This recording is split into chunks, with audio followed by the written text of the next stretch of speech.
यह है कि आपको जानना चाहिए कि आज जज साहब का आखिरी दिन था, रिटायरमेंट था। दूसरी बात ये थी कि उन्होंने 17 जनवरी को डिस्ट्रिक्ट मजिस्ट्रेट को रिसीवर अपॉइंट किया। तीसरी बात यह है कि आज जिन्होंने जो फैसला लिया है वो तो पूरे केस को डिसाइड कर दिया उन्होंने। अरे आपने एक तो कितने 93 के बाद से अब तक वो खुद कह रहे हैं कि वहाँ पर कुछ नहीं हो रहा था। अब मस्जिद के तहखाने को आप दे रहे हैं तो फिर आपने तो पूरा केस डिसाइड कर दिया। भाई कितने साल हो गए, 93 से आप 30 साल हो गए। हाँ, उसमें मूर्तियाँ कहाँ हैं कि कैसे मालूम उनको? तो ये प्लेसेस ऑफ वर्शिप एक्ट का वायलेशन है।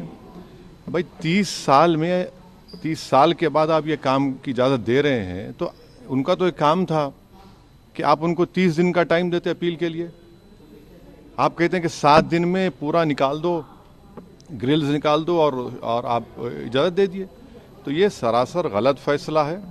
और आखिरी बात यह है कि नरेंद्र मोदी की सरकार जब तक अपनी खामोशी को तोड़ेगी नहीं और साफ तौर पे कहेगी नहीं कि हम प्लेसेस ऑफ वर्शिप एक्ट के ऊपर स्टैंड बाय करते हैं, ये पूरे तनाज़े चलते रहेंगे। और मैं फिर से कह रहा हूँ कि जब बाबरी मस्जिद का टाइटल सूट का जजमेंट आया था, मैंने जिस एप्रीहेंशन का इजहार किया था कि वो फैसला यकीनन सुप्रीम कोर्ट हमारा आखिरी कोर्ट, हम इज़्ज़त करते हैं, मगर फेद की बुनियाद पर आने से ये तमाम चीज़ें खुल रही हैं।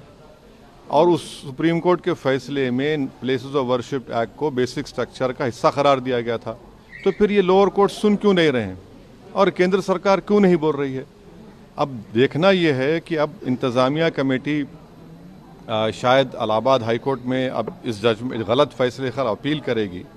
अब नहीं मालूम क्या फैसला आएगा। मगर 17 जनवरी को एक बात कहते हैं, फिर रिसीवर को बोलते हैं ये कर दो आप, आखिरी दिन आपका, खैर उनका इख्तियार है, उसको कोई रोक नहीं सकता। मैं आपके व्यूअर्स के समझने के लिए कह रहा हूँ।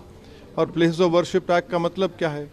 30 साल से कुछ नहीं हो रहा है, आप उनको 30 दिन नहीं देते, ये चीज़ें हैं। सर लेकिन में जो ईडी कार्रवाई हो रही है उस पर क्या? नहीं अब अभी उस सर मेरा सवाल इससे जुड़ा हुआ है। हिंदू पक्ष के जो लॉयर है विष्णु शंकर जैन, उन्होंने ये कहा है कि हमारी बड़ी जीत है, आने वाले समय में अयोध्या जैसा ही जब आगे बहस होगी तो उसको लेकर अयोध्या जैसा ही परिणाम आएगा। हाँ, 6 दिसंबर दोबारा हो सकता है इस देश में। 6 दिसंबर दोबारा हो सकता है, क्यों नहीं हो सकता है भाई? 86 हुआ, फिर हो सकता है, जब जीबी पंत थे, दोबारा हो सकता है इस तरह। सर बिहार के सीमांचल में बस अब